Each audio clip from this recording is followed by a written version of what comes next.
इस वीडियो में हम स्टार्ट करेंगे 4.1 का इंट्रोडक्शन कंटिन्यू पार्ट 1 में हमने कॉम्प्लेक्स नंबर, आयोटा और कॉम्प्लेक्स नंबर्स के ऊपर algebra of complex number, addition, subtraction, multiplication, division और उन सबकी property, closure property, associative property, multiplicative identity, है ना, ये सब बातें हमने की थी। तो एक बार वो वीडियो जरूर देख लेंगे। अब ये बाकी का जो अगला इंट्रोडक्शन है वो हम इस वीडियो में पूरा करेंगे। है ये 4.1 का इंट्रोडक्शन ही पार्ट 2 है, क्योंकि वो वीडियो लॉन्ग हो रही थी तो बाकी को हम अब बना रहे हैं। तो इस वीडियो का जो पहला टॉपिक रहेगा हमारा वो रहेगा power of I. Power of I means power of iota, क्योंकि हमने आपको बताया था कि आई का मतलब यहाँ पर आयोटा होता है, मतलब ये आयोटा पढ़ते हैं, ये ग्रीक लेटर है एक। तो पावर ऑफ आई, ठीक है। अब पावर ऑफ आई में क्या करना है समझो। ये हमको न्यूमेरिकल क्वेश्चंस करने में ये बहुत ज्यादा काम आने वाला है, ठीक है। जब हम क्वेश्चंस करेंगे ना एक्सरसाइज के पूरे चैप्टर में, तब इसकी जरूरत पड़ेगी। तो मैंने बताया था आपको कि रूट माइनस वन की वैल्यू थी, सॉरी रूट आई की वैल्यू क्या थी, सॉरी क्या लिख रहा हूं मैं, आई की वैल्यू क्या थी, रूट माइनस वन, ठीक है। इसका सब रीजन मैंने आपको पहले बता दिया है। अगर हम इसका स्क्वायर कर दें तो आई स्क्वायर बिकम्स कितना हो जाएगा, आई स्क्वायर माइनस वन, ठीक। अगर हम कभी आई क्यूब की बात करें, आई क्यूब, तो i cube write as i square multiply i, i cube को ऐसे लिख सकते हैं ना। और अब ये वाला आई स्क्वायर है, इसकी वैल्यू क्या हो जाएगी, माइनस वन इंटू आई। तो क्या बन गया फाइनली, माइनस आई। तो कहने का मतलब क्या हुआ कि आई क्यूब की वैल्यू क्या हम यूज करेंगे, minus i, i cube is minus i. तो ये वैल्यू आपको याद रखनी है, पावर ऑफ आई। भाई आई तो आपको पता ही है, वैसे हम कभी इस वैल्यू को यूज नहीं करते, बस पता होना चाहिए। आई स्क्वायर क्या हो जाएगा, माइनस वन, आई क्यूब क्या होगा, माइनस आई। इसी तरह अगर मैं आई की पावर फोर फाइंड करूं तो आई की पावर फोर को हम लिख सकते हैं आई स्क्वायर का स्क्वायर, आई स्क्वायर का होल स्क्वायर। अब आई स्क्वायर कितना है, माइनस वन, तो माइनस वन का स्क्वायर और कितना हो जाएगा, प्लस वन। तो मतलब क्या हो जाएगा, आई की पावर फोर की वैल्यू प्लस वन। तो ये आई स्क्वायर की वैल्यू, आई क्यूब की वैल्यू और आई की पावर फोर की वैल्यू, ये आपको डायरेक्ट याद रखनी है। ये क्वेश्चन हम यूज करेंगे, ठीक।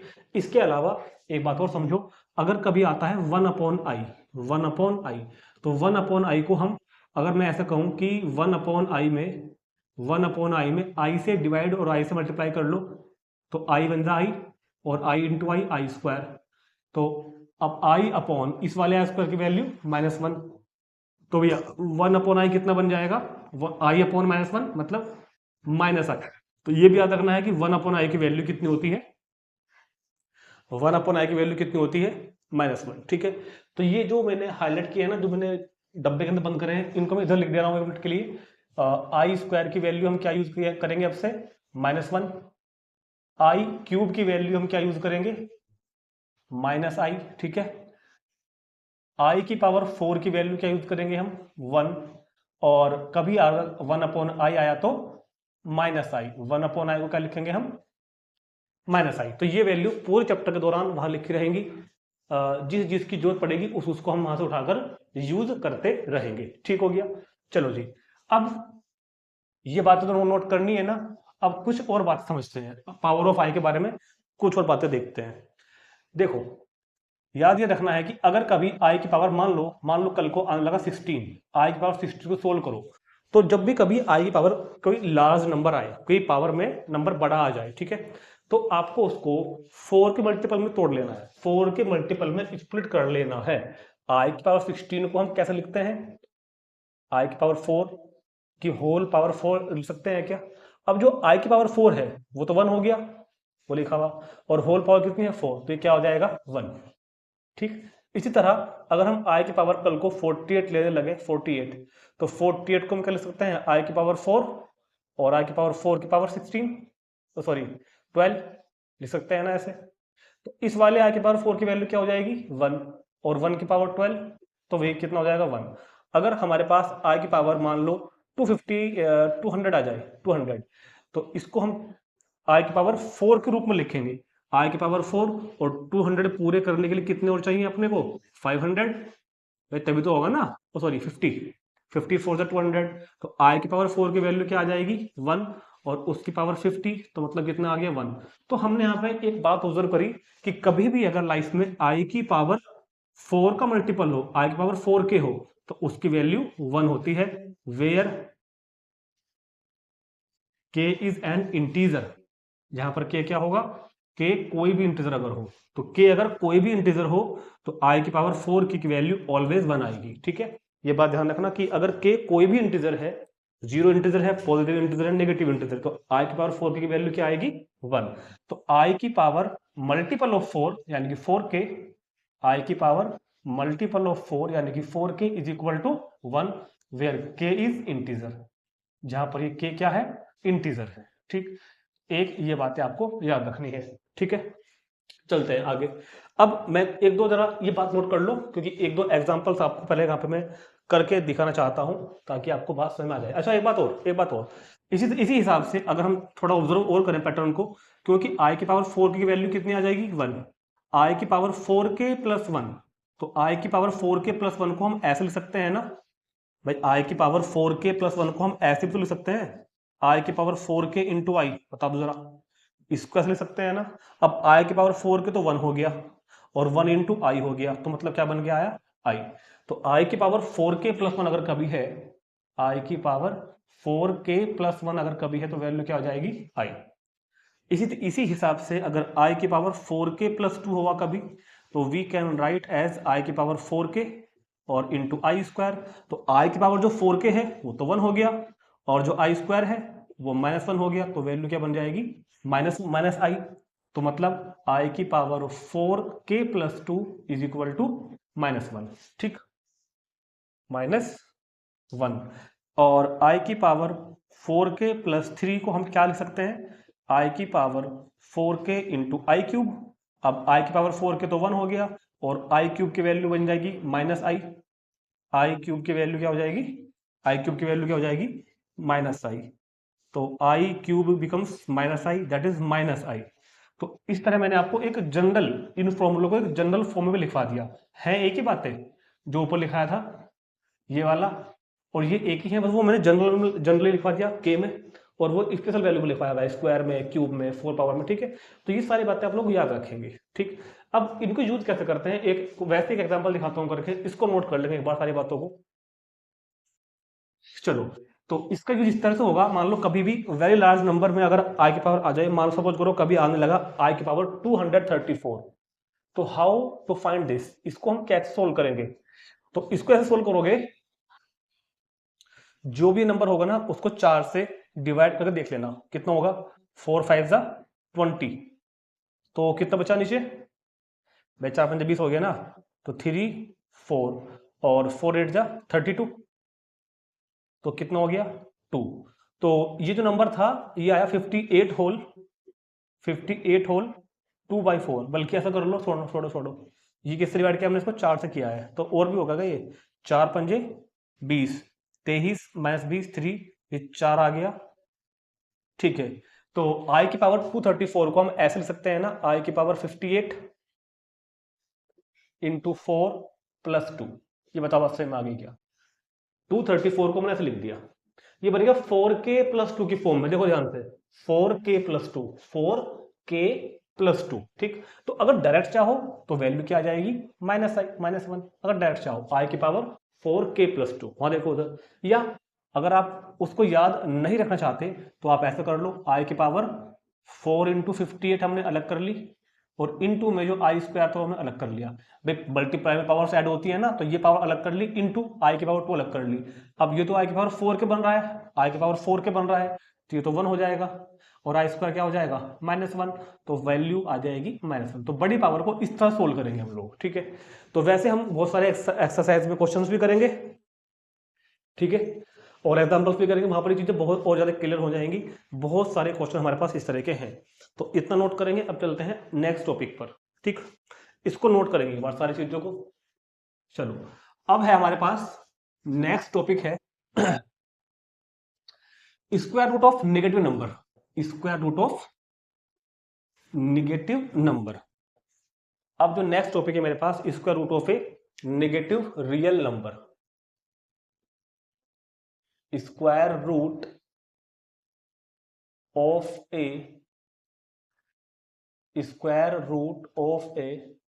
Negative real number. क्या कहा हमने, square root of negative real number. ठीक है, तो देखो square root of negative real number वैसे मैंने पार्ट 1 में आपको समझाया था, फिर भी एक बात, एक चीज दिखाता हूं करके। अगर कभी -25 का स्क्वायर रूट फाइंड करने के लिए आया, 10th क्लास तक इस चीज को हम अवॉइड कर देते थे और क्या लिखते थे, it is not does not exist, मतलब ये वैल्यू स्क्वायर रूट में अगर कभी भी नेगेटिव नंबर आ जाता है तो डज नॉट एग्जिस्ट लिख देते थे। मगर इसको अब हम सोल्व कर सकते हैं। We can write -25 as product of 25 and -1। भाई इस बात को कैसे लिख सकते हैं ना। अब ये स्क्वायर रूट दोनों पे आ जाएगा अलग अलग, 25 पे अलग आ जाएगा और -1 पर अलग आ जाएगा। इसको पता ही है हमको 5, ये पता है हमको कितना i, तो वैल्यू क्या आ जाएगी 5i। तो प्रोसीजर तो ये है पूरा 3 लाइनों का, बट हम अब से इसको डायरेक्ट इस तरह से याद रखा करेंगे कि कभी भी अगर -25 का स्क्वायर रूट फाइंड करना होगा तो 5i, या कल को हमें -36 का स्क्वायर रूट फाइंड करने के लिए आएगा तो 6i। ठीक, यहां पर एक बात ध्यान देने वाली ये है, अगर किसी बच्चे को ऐसा लग रहा है कि सर -36 का स्क्वायर रूट तो आपने 6 है तो लिख दिया, ठीक है, बाहर प्लस माइनस तो नहीं लगाया, ठीक है, तो देखो तुम लोग एक गलती करते हो, एक मिस्टेक करते हो। याद रखना, अगर हम क्लास 8 में चलते हैं थोड़ी देर के लिए, क्लास 8 में अगर आपने ध्यान दिया हो, चैप्टर नंबर 2 होता था स्क्वायर एंड स्क्वायर रूट के नाम से, क्यूब एंड क्यूब रूट कुछ ऐसे था। तो अगर कभी 36 का स्क्वायर रूट फाइंड करना है ना, तो वो 6 ही होता है। क्लियर होगी बात? 49 का स्क्वायर रूट 7 ही होता है। अभी प्लस माइनस का क्या कंसेप्ट है, कब लगाना है कभी लगाना, when we solve a quadratic, when we solve a quadratic. अगर मैं ये पूछता हूं आपसे, अगर मैं ये पूछता हूं ना आपसे कि अब बताओ, तो अब x is equal to plus minus root 36, actual में स्क्वायर रूट तो पॉजिटिव ही होता है, ध्यान रखना हमेशा जिंदगी में, स्क्वायर रूट तो पॉजिटिव नंबर का स्क्वायर रूट पॉजिटिव ही होगा। क्लियर है? मगर जब हम क्वाड्रेटिक सोल्व करते हैं ना, तो इस क्वाड्रेटिक का क्योंकि 2 रूट होंगे, ऑब्वियस सी बात है, तो अब आएगा प्लस माइनस, तो इस प्लस माइनस तो इस क्वाड्रेटिक को सोल्व कर रहे हैं इसलिए आया यहाँ पर, क्योंकि क्वाड्रेटिक के 2 रूट होते हैं। तो प्लस माइनस रूट 36 की वैल्यू तो 6 ही हुई है, क्योंकि इस इक्वेशन को सोल्व करने वाली वैल्यू 6 भी है, मतलब +6 भी है और -6 भी है। ठीक, अगर कभी सुनो, मैंने अभी क्वेश्चन दिया था ना, अगर मैं कभी आपको ये क्वेश्चन देता हूं करने के लिए कि इसको सोल्व करो, देखो सुनो, दो क्वेश्चन है, एक क्वेश्चन तो दिया मैंने ये वाला कि find the value of x, और एक क्वेश्चन दे रहा हूं मैं ये वाला find the value of x. एक क्वेश्चन दे रहा हूं मैं ये वाला find the value of x, और एक क्वेश्चन दे रहा हूं मैं ये वाला find the value of x. देखो दोनों में कितना अंतर है, this is a linear equation, तो it is have only one root, तो इसका रूट केवल क्या होगा, रूट 36 मतलब 6 होगा। कि स्क्वायर रूट तो पॉजिटिव ही होता है, स्क्वायर रूट नेगेटिव नहीं आएगा कभी भी निकल के। जब हम क्वाड्रेटिक सोल्व करते हैं तो मैंने बता दिया कि जब स्क्वायर को हम उधर ट्रांसफर करेंगे, उधर शिफ्ट करेंगे, तो बनाएगा ही प्लस माइनस। ठीक है, तो हम यहाँ पे क्या कर रहे हैं, नेगेटिव नंबर का स्क्वायर रूट फाइंड कर रहे हैं, तो वो जब हम स्क्वायर रूट फाइंड करेंगे तब तो हम इसको पॉजिटिव कंसीडर करेंगे। मगर अगर कभी ये चीज इस तरह लिखी हुई आई, और आएगी भी 4.3 में, अगर कभी इस तरह लिखा हुआ आया, तब हम जरूर करेंगे, हाँ तब हम जरूर करेंगे इस बात को, इस चीज को, क्योंकि हम क्वाड्रेटिक सोल्व कर रहे हैं ना, तो अब लगाएंगे हम प्लस माइनस, और अब यहाँ पे क्या आ जाएगा 5i। तो इन बातों में बहुत बच्चे कंफ्यूज रहते हैं, सारी जिंदगी उलझे रहते हैं, तो मैंने इसको आपको समझा दिया कि जब हम स्क्वायर रूट फाइंड करेंगे, ओनली स्क्वायर रूट, तो पॉजिटिव वैल्यू ली जाएगी। लेकिन if we solve the any quadratic equation, then it consider both signs plus and minus. ठीक है, तो इन सब बातों को एक मिनट, हाँ तो ये मैं आपको ये समझा रहा फिलहाल कि square root of a negative real number, तो ये बात समझ में आ गई होगी, इसको नोट कर लेंगे एक बार। तो स्क्वायर रूट फाइंड करने का तरीका मैंने आपको बता दिया, नेगेटिव नंबर के लिए प्लस माइनस नहीं लगाना, स्क्वायर रूट फाइंड करने के केस में नहीं लगाना। ठीक, अब जरा एक बात समझते हैं थोड़ी सी, अब जरा एक बात समझते हैं, कंसिडर, एक चीज समझो, ये एक चीज है कंसिडर, क्या लू बताओ, 36 ले लूं, हमने कहा -36, हमने क्या कहा, स्क्वायर रूट ऑफ -36। ठीक है, हमने क्या कहा, या छोड़ो, खाली 36 लो। क्या हम 36 को ऐसे ले सकते हैं क्या, अगर कोई बच्चा कहे कि नहीं ले सकते तो बताओ। भाई बिल्कुल ले सकते हैं, 36 को हम -6 इंटू -6 ले सकते हैं ना, तो फिर तो हम 6 इंटू 6 इंटू -1 इंटू -1 भी लिख सकते हैं, कौन मना कर देगा हमें। फिर तो हम ऐसे भी लिख सकते हैं ना, 6 इंटू 6, ये भी तो इतना 36 ही है ना। अब ये स्क्वायर रूट क्या करेगा, समझो बात को, एक काम करो, या फिर एक काम करो, ऐसे मत लिखो फिलहाल, ऐसे मत लिखो, रुको रुको, 36 को हमने कैसे लिखा, स्क्वायर रूट ऑफ -6 इंटू -6। अब हमने -6 पे लगाया और हमने यहां भी लगाया -6 पे। क्लियर है? अब इसको क्या लिख देंगे हम, 6 इंटू -1, और इसको भी क्या लिख देंगे हम, 6 इंटू -1। तो ये बन जाएगा √6i। ठीक है, और अभी समझा दो ऊपर। और ये भी क्या बन जाएगा, √6i। तो √6 की मल्टीप्लाई √6 में करोगे तो 6, i के i में करोगे तो i²। तो 6 इंटू i² की वैल्यू -1, तो क्या इतना हो गया, -6। तो कहने का मतलब क्या हुआ कि √36 की जो वैल्यू है, एक्चुअल में √36 तो 6 तो होता है ना भाई, √36 क्या होता है, 6। और मैंने 6 is equal to √36 is equal to this is equal to -6 ला दिया। मतलब कहने का मतलब मैंने 6 इज इक्वल टू -6 के ला दिया। तो क्या ये मैंने ठीक कर दिया? क्या 6 -6 के इक्वल होता है क्या भाई? देखो ना, 6 को ऐसे लिख सकते हैं, 6 को ऐसे लिख सकते हैं, फिर 36 को ऐसे लिख सकते हैं, इसको ऐसे और सिंप्लीफाई करके मैंने 6 इज इक्वल टू -6 ला दिया। तो लेकिन 6 तो -6 के इक्वल नहीं होता, ये तो बात गलत है। तो हमने यहाँ पे एक मिस्टेक करी है। सोचो कहाँ पे करी है, देखो बताता हूँ। हमने मिस्टेक करी है यहाँ पर इस स्टेप पे, ये गलत हो गया एक्चुअल में हमसे स्टेप। ये चीज आपको समझानी बहुत जरूरी थी। ये 2 स्टेप गलत कर दिए हमने। ठीक, देखो यहाँ मैंने क्या किया था, सुनो। यहाँ मैंने क्या किया कि -6 जब मैंने इस रूट को डिस्ट्रीब्यूट किया, -6 पर अलग लगाया, -6 पर अलग लगाया, तो ये स्टेप गलत है। एक्चुअल में क्या होता है ध्यान रखना जिंदगी में, अगर कभी भी रूट ए बी है और अगर ये रूट ए और बी पर दोनों पर अलग अलग आएगा, तो ये ऐसे ही नहीं आएगा। इसकी एक कंडीशन है, इसकी कंडीशन ये है कि a and b both should not be negative. Should not be negative क्या मतलब है, ए और बी दोनों ही नेगेटिव नहीं होने चाहिए, दोनों नहीं होने चाहिए। या तो एक नेगेटिव हो तो फॉर्मूला लगेगा, दोनों पॉजिटिव हो तो भी फॉर्मूला लगेगा। मतलब देखो यहाँ पर मेरा ए और बी दोनों नेगेटिव थे ना, तो ये फॉर्मूला हम नहीं लगा सकते। हम इस रूट को दोनों पर अलग अलग डिस्ट्रीब्यूट नहीं कर सकते, क्योंकि ए और बी दोनों नेगेटिव है। ये फॉर्मूला कब काम करेगा, जब ए और बी मतलब कम से कम एक तो पॉजिटिव जरूर हो। मतलब इस केस में फॉर्मूला आप लगा सकते हो। मान लो कभी ऐसा हुआ ना कि √7 इंटू -48, तो ये फॉर्मूला लग जाएगा अब, क्योंकि ए और बी दोनों नेगेटिव नहीं है। हम मैंने कहा है कि ए और बी दोनों ही नेगेटिव नहीं होने चाहिए। या तो दोनों पॉजिटिव हो तो भी लगेगा, या कोई भी एक पॉजिटिव हो तो लगेगा। दोनों अगर नेगेटिव हो गए तो ये फॉर्मूला नहीं लगता। और यहाँ पर हमने यही मिस्टेक कर दी कि √6 इंटू √6 दोनों नेगेटिव थे और मैंने फॉर्मूला लगा दिया। तो ये स्टेप गलत है। मतलब ये पूरा का पूरा जो प्रोसीजर है, ये एक तरीके से गलत प्रोसीजर हमने किया है, इस वजह से हम गलत आंसर पर आ गए हैं।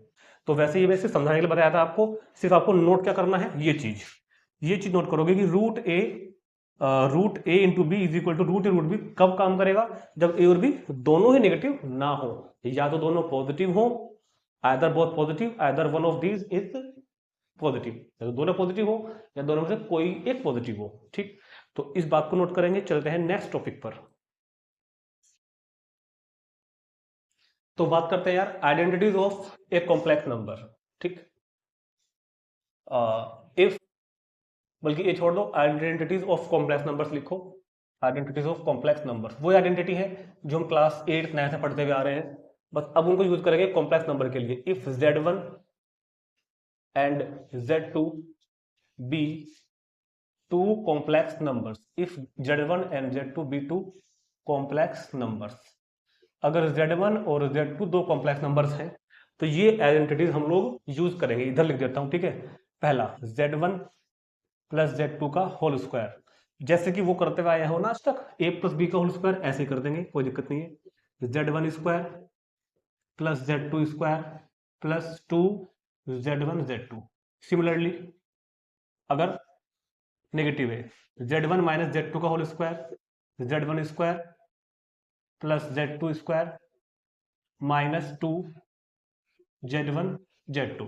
ठीक है, ऐसी हो जाएगी क्यूब वाली, Z1 प्लस Z2 का होल क्यूब, ये हो जाएगा Z1 cube plus Z2 cube plus 3 Z1 Z2 into Z1 plus Z2।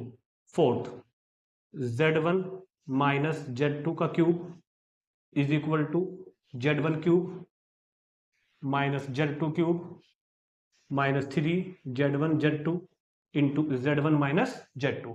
ये सब वही पुरानी आइडेंटिटीज हैं आपकी क्लास 8th वाली। और लास्ट लिख देते हैं Z1 square minus Z2 square, मतलब A square minus B square वाला हो जाएगा ना, तो A plus b A minus b. इससे ज्यादा की आपको जरूरत क्वेश्चन में नहीं पड़ेगी, तो नोट कर लेंगे identities of a complex numbers के बारे में। और चलते हैं नेक्स्ट टॉपिक पर। तो बात करते हैं मॉडुलस ऑफ कॉम्प्लेक्स नंबर के बारे में। देखो मॉडुलस ऑफ कॉम्प्लेक्स नंबर के बारे में ना समझाने के लिए बहुत कुछ है। मैं मॉडुलस ऑफ कॉम्प्लेक्स नंबर को आपको ग्राफिकली भी समझाना चाहता हूं वैसे, लेकिन मैं समझाऊंगा नहीं बिल्कुल भी, क्योंकि हमारे लिए काम के नहीं, बिल्कुल भी हमारे काम का यहाँ पर नहीं है, हमारे सिलेबस में भी नहीं है। सिर्फ मैं मॉडुलस फाइंड करने का आपको एक फॉर्मूला बताऊंगा, और मॉडुलस होता क्या है वो मैं बताऊंगा आपको नेक्स्ट एक्सरसाइज के इंट्रोडक्शन में, क्योंकि वहां पर एक छोटा सा टॉपिक आएगा आर्गन प्लेन का। आर्गन प्लेन में मैं आपको दिखाऊंगा ग्राफिकली कि मॉडुलस ऑफ कॉम्प्लेक्स नंबर होता क्या है। फिलहाल तो मॉडुलस ऑफ कॉम्प्लेक्स नंबर को फाइंड करने का फॉर्मूला समझा रहा हूं खाली, ठीक है। तो देखो चैप्टर में बहुत सारी बातें करने के लिए, मगर हमारे काम की नहीं है, हम केवल सिलेबस के अकॉर्डिंग चल रहे हैं फिलहाल। जितना हमारे सिलेबस में है, जितना हमारी बुक में क्वेश्चन दिए हुए हैं, उसके हिसाब से मैं बातें कर रहा हूं यहाँ पर, ठीक है ना। तो देखो modulus of a complex number ये होता है कि if z is equal to a plus i b is a complex number, if z is equal to a plus ib is a complex number, then its modulus is denoted by bar z, sorry ऐसे modulus of z, जैसे modulus को define करते हैं, अगर z is equal to a plus ib कोई complex number है तो इसका मॉडुलस कैसे डिनोट करेंगे, मॉडुलस ऑफ z, ठीक है। एंड इसको फाइंड करने का जो फॉर्मूला होगा मॉडुलस ऑफ z वो होगा a square plus b square का स्क्वायर रूट। इसको फाइंड करने का फॉर्मूला क्या होगा, modulus of z is equal to square root of a square plus b square, and consider positively, क्योंकि हम स्क्वायर रूट फाइंड करेंगे तो पॉजिटिव होगा।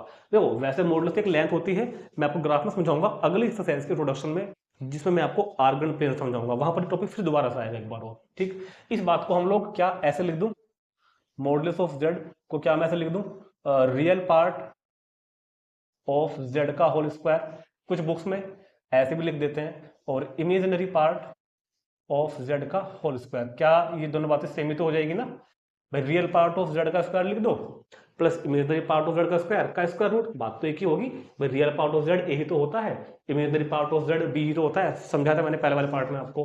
अच्छा, इसी फॉर्मूले को हम कभी कभी ऐसा भी यूज करेंगे कि इसी स्क्वायर रूट को इधर ले आओ तो बन जाएगा होल स्क्वायर, तो मॉडुलस ऑफ z का square is equal to a square plus b square. इस फॉर्मूले को हम कभी कभी ऐसे भी यूज कर सकते हैं, ठीक है, अगर जरूरत पड़ेगी तो मॉडुलस ऑफ z के बारे में इतनी बात जितनी बताई है ना मैंने आपको, सिर्फ मैंने आपको बताया कि मॉडुलस ऑफ z का रिप्रेजेंटेशन कैसे होगा, मॉड z से, फाइंड कैसे होगा इस फॉर्मूले से, ठीक। और अगर एक एग्जांपल भी दिखाऊं करके, हमको कहा कि z इज इक्वल टू है 3 + 4i, फाइंड इट्स मॉडुलस, इसका मॉडुलस फाइंड करो, तो we denoted as modulus of z and use the formula a square plus b square. और ये गलत हो गया, ये मैंने जानबूझ के किया है कि कुछ बच्चे क्या करते हैं, यहाँ पर आई ले लेते हैं और उनका आंसर से गलत आता है। आई नहीं लेना, मैं पहले कह रहा हूँ a square plus b square, b तो खाली 4 ही है ना, कई बार जल्दबाजी में हो जाता है, आई भी ले लेते हैं, मगर आई नहीं लेना, खाली रियल पार्ट का स्क्वायर, इमेजिनरी पार्ट का स्क्वायर, इमेजिनरी पार्ट कौन है b, ठीक है। तो 9 और 4 का स्क्वायर 16, तो 16 और 25 का रूट कितना हो जाएगा, स्क्वायर रूट ऑफ 5, तो इसका मॉडुलस कितना हो जाएगा 5 यूनिट। एक्चुअल में मॉडुलस जो होता है वो एक लेंथ होती है, जो मैं आपको आर्गन प्लेन में समझाऊंगा अगले एक्सरसाइज के इंट्रोडक्शन में। तो मॉडुलस ऑफ z को रिप्रेजेंट कैसे करेंगे, मॉडुलस ऑफ z का फॉर्मूला क्या है, और मॉडुलस ऑफ z के ऊपर मैंने आपको एक क्वेश्चन भी करके दिखा दिया, ठीक है। अब एक काम कर लो, 1 मिनट के लिए इधर लिख देता हूं मॉडुलस ऑफ z, इधर लिख देता हूं मैं थोड़ी देर के लिए कि if z is equal to a plus i b, अगर z is equal to a plus i b है तो z का मॉडुलस क्या बताया था अभी, square root of a square plus b square, क्योंकि अभी एक टॉपिक और बताना है, कॉन्जुगेट ऑफ कॉम्प्लेक्स नंबर, और फिर मैं आपको मॉडुलस ऑफ z की और क्या कहते हैं कॉन्जुगेट ऑफ z की प्रॉपर्टीज बताऊंगा, ठीक। तो उसके लिए मुझको जरूरत पड़ेगी, तो मैंने इसको इधर लिख दिया है थोड़ी देर के लिए कि अगर z a plus i b है तो मॉडुलस ऑफ z कितना होगा, square root of a square plus b square. इसको नोट करेंगे, देखते हैं conjugate of a complex number. तो अब देखते हैं conjugate of a complex number, बहुत इंपॉर्टेंट टॉपिक है conjugate of a complex number. तो if z is equal to a plus i b, अगर z is equal to a plus i b is a complex number. अच्छा, कुछ boards में कुछ book बच्चे जो पता नहीं कौन कौन वीडियो देख रहा होगा, तो कई बार ना जो मैंने आपको सारी बातें समझाई है z is equal to a plus i b को समझाया लेके, है ना। हो सकता है कि आपकी बुक में आपके टीचर आपको z is equal to x plus i y में समझाएं, उससे क्या फर्क पड़ता है। 11th में अगर आगे हो तो समझ सकते हो कि a प्लस आई बी पढ़ लो या x प्लस आई वाई में पढ़ लो, कोई दिक्कत नहीं। If z is equal to a plus i b is a complex number then it, क्या बोलते हैं, देन इट्स कॉन्जुगेट। ओ मुझे लगता है कि पिछले वाले में भी इट लिखा था, ठीक कर लेना, इट्स कर लेना। वैसे तो ग्रामेटिकली कोई चलता नहीं है मैथ के अंदर, फिर भी कर लेना। If z is equal to a plus i b is a complex number then its conjugate is denoted by bar z। Bar z क्या पढ़ोगे इसको, बार z, डंडा खींचोगे ऊपर एक बार z। तो z is equal to a plus i b अगर कोई कॉम्प्लेक्स नंबर है तो इसके कॉन्जुगेट को डिनोट करेंगे बार z से। और डिफाइन ऐसा होता है कि अगर कभी z is equal to a plus i b है, अगर z is equal to a plus i b है, देन इसका जो कॉन्जुगेट होगा ना बार z, वो क्या होगा, इस a प्लस आई बी के ऊपर हम बार ड्रॉ कर देंगे, एक बार खींच देंगे ऐसे, ठीक है। और क्या हो जाएगा, साइन चेंज कर देंगे आई वाले का, जो इमेजनरी पार्ट होगा, इमेजनरी पार्ट का साइन चेंज करना है। अगर आई वाला टर्म प्लस में है तो माइनस में आ जाएगा, माइनस में तो प्लस में आ जाएगा। और जब हम कॉन्जुगेट लिख देते हैं उस टाइम बार नहीं लगाते, ठीक है। एग्जाम्पल में देख लेते हैं एक, अगर हमारे पास एक एग्जाम्पल दिया मैंने करने के लिए कि z इज इक्वल टू है 3 plus 7i, find its conjugate. तो इसका कॉन्जुगेट कैसे फाइंड करेंगे, bar z is equal to bar 3 plus 7i, और ये क्या बन जाएगा 3 माइनस 7i। साइन चेंज करना है इमेजनरी पार्ट का, मतलब आई वाले टर्म का, ठीक। एक एग्जांपल और देखते हैं, अगर कभी आता है 7 माइनस 8i और इसको बार z फाइंड करना है तो बार 7 माइनस 8i, तो बार से क्या हो जाएगा 7 plus 8i, 7 plus 8i, sign change करना है आई वाले का। कल को ऐसे आ जाए z is equal to minus की 3i प्लस 7, तो कुछ बच्चे बताया क्या करेंगे, अब इस साइन को चेंज कर देंगे। अरे भाई इसको चेंज नहीं करना, आई वाला साइन चेंज करना है, भले ही आई वाला पहले है भले ही आई वाला बाद में है, आई वाला जहां भी है आई वाले टर्म का साइन चेंज। तो बार माइनस 3i प्लस 7, तो क्या हो जाएगा 3i प्लस 7। हमारा काम क्या है, बार फाइंड कर कॉन्जुगेट फाइंड करने के लिए आई वाले टर्म का साइन चेंज करना है, प्लस है तो माइनस, माइनस तो प्लस, चाहे वो हो कहीं भी। तो एक और देखते हैं, अगर कभी ऐसा आ जाता है कि z is equal to 6i, ये नंबर कैसा होता है, purely imaginary, because it's real part is 0, तो it is called purely imaginary. अगर इस नंबर का कॉन्जुगेट फाइंड करना है 6i का, तो बार 6i, तो इस बार तो i वाला कौन है 6i है, पॉजिटिव है, साइन चेंज करोगे तो क्या बन जाएगा माइनस 6i। तो इस तरह का हम कॉन्जुगेट फाइंड करेंगे। अगर प्योरली रियल आ जाता है, कई बार प्योरली रियल आ गया तो कोई बात नहीं, इसका कॉन्जुगेट यही हो जाएगा, क्योंकि इस बार तो हमारे पास आई वाला टर्म है ही नहीं ना। अरे भाई इसको हम ऐसे भी तो मान सकते हैं थोड़ी देर के लिए, तो जब साइन चेंज करोगे तो क्या बन के आएगा 8 माइनस 0i, तो रहेगा तो अब भी 8 ही। तो मतलब अगर कोई नंबर प्योरली रियल है तो उसका कॉन्जुगेट भी प्योरली रियल होता है। ये क्वेश्चन असर्शन रीजन में बल्कि मैंने दिया था अपने स्कूल में एक बार करने के लिए, क्या कि if a complex number is purely real then its conjugate is also purely real. Clear होगी बात, तो यस इस तरह से, ठीक है। तो इस तरह से क्वेश्चन बन के आते हैं अक्सर असर्शन रीजन में, तो उसके लिए हमारे कंसेप्ट क्लियर होने जरूरी है। तो कॉन्जुगेट ऑफ कॉम्प्लेक्स नंबर भी नोट करो। लास्ट टॉपिक बचा है हमारा इस इंट्रोडक्शन वीडियो का, properties of conjugate and modulus, उसको देखते हैं, तब तक इसको नोट करेंगे।